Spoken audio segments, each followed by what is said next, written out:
Walking around the quayside is easily one of my favourite things to do, whether it's on a lunchtime or just in general. It's one of the best places in the northeast to just get away from it. When that sign goes up on Tyne Bridge, the northeast just goes up a notch in terms of electricity and excitement. You know, people are running around the quayside more often, clocking last minute mileage or kilometres and training runs. People are taking selfies and pictures of the Tyne Bridge during the day and during the night.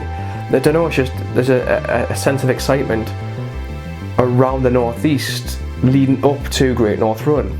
I was fairly optimistic about my 2019 because of how well it started. I got into the ballot with the Great North Run, my GNR had got released and got great feedback, I was enjoying running, and you know, I felt if this is what it's like now, 2019 is going to be an absolute blast in terms of running. I can really feel something special coming on. But that got flipped pretty much straight away, like back end of March, start of April, when I got injured. Me and Emma were jumping up some plyometric boxes on our back drive, just having a bit of fun after a training session, and I landed awkwardly. I felt something go on my knee, but I didn't feel it was that serious. I mean, I felt something go like when you crack your knuckles or crack your toes when you really stay out of your joints. That's what it felt like, and I thought it was just that. But a week later, when I went for a run with the Team Tedious lads, my knee just felt horrible, and it felt the same as I did my meniscus in last year. It didn't feel great. It was swollen, it was killing, I could barely walk, and I was really worried. So I got looked at, got assessed, got it diagnosed, and this all took 3 months to get resolved. And in that time, luckily and thankfully, Emma had opened a gym, I was doing rehab, but I was just a mess.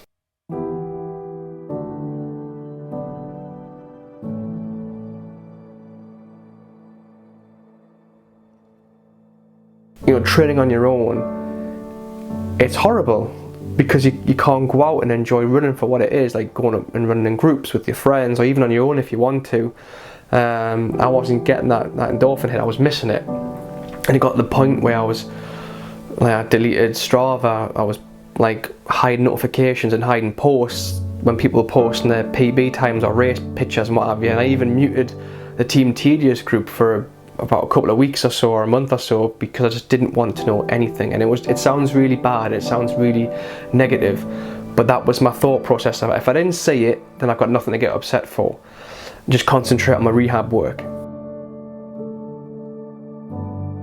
But eventually, you know, those 3 months came to an end and I got looked at and assessed, and the physio said, I don't need to see you again. It was one session, don't need to see you again, you can do whatever you want, just take it easy. You've got plenty of time to build it up.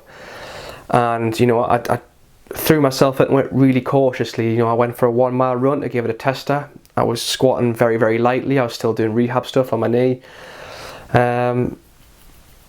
But the most concerning thing was there was no running mojo at all. Even when I was back out running eventually 10Ks and stuff in speed sessions.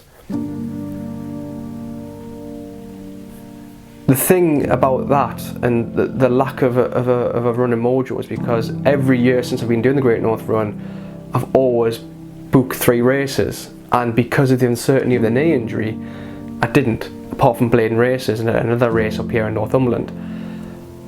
I didn't have a race booked in, nothing to book in, and I think because I didn't have that void or something to train for, that's probably why I was feeling miserable. I mean, if someone wanted to write a book or make a video or do a documentary of how not to train for the Great North Run, I'd be putting my name straight into the hat, because this year has just been an absolute clusterfuck in terms of how not to train for it. Even when I had to do a 10-mile run to make sure I could run double digits, apart from being bastard hot, I just had nothing. There was just, you know, I was running really slowly, just trying to get it out the way and go home, put my feet up, eat whatever I want, and it's there and done, rather than, right, let's get out the door, let's enjoy this, let's smile, enjoy the weather, this is great. Nothing like that. It was just mundane, and it was just very basic, and there was just no enjoyment whatsoever.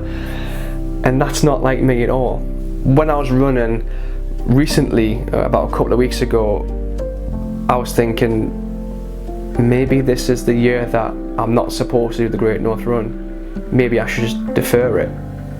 And you know what, I was looking at the deferral information and I very nearly clicked and had a letter ready to send off the deferral stuff, because I was like, I just don't want to do it anymore. It's just, there's nothing there. But then I gave my head a shake, give it a wobble, like, well, no, you love the Great North Run, run it for what it is, a fun run. It's not a race. Forget times, forget all that, forget the competitive element that you normally put yourself in for.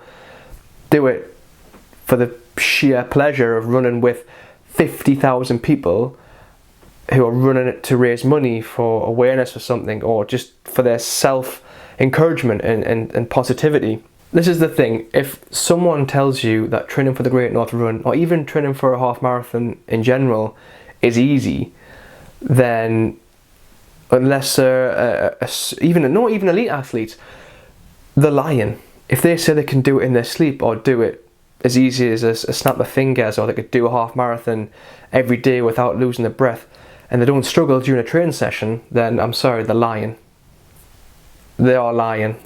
No one, even the elites, has an easy training session or an easy training block. I can guarantee you that.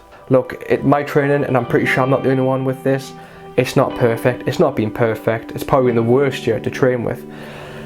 But I'm just going to enjoy the Great North Run for what it is, because it's a fun run. If you're watching this and thinking, or in the same boat as me, who's like, maybe I shouldn't run it, maybe I'm not good enough for it, then put that doubt away, run the Great North Run, then come back to it and see if you're right or wrong. But yeah, I'm just going to go out and enjoy it. I think that's the best thing to do about the Great North Run. The documentary proved that. It doesn't have to be perfect. Nothing is perfect with training for any kind of distance race. Just go out and enjoy it for what it is. It's a fun run. Go and enjoy it. Go and enjoy the time bridge. Go and enjoy your goodie bag and your medal and the food and beers and whatnot. Just enjoy it, man. It'll be class.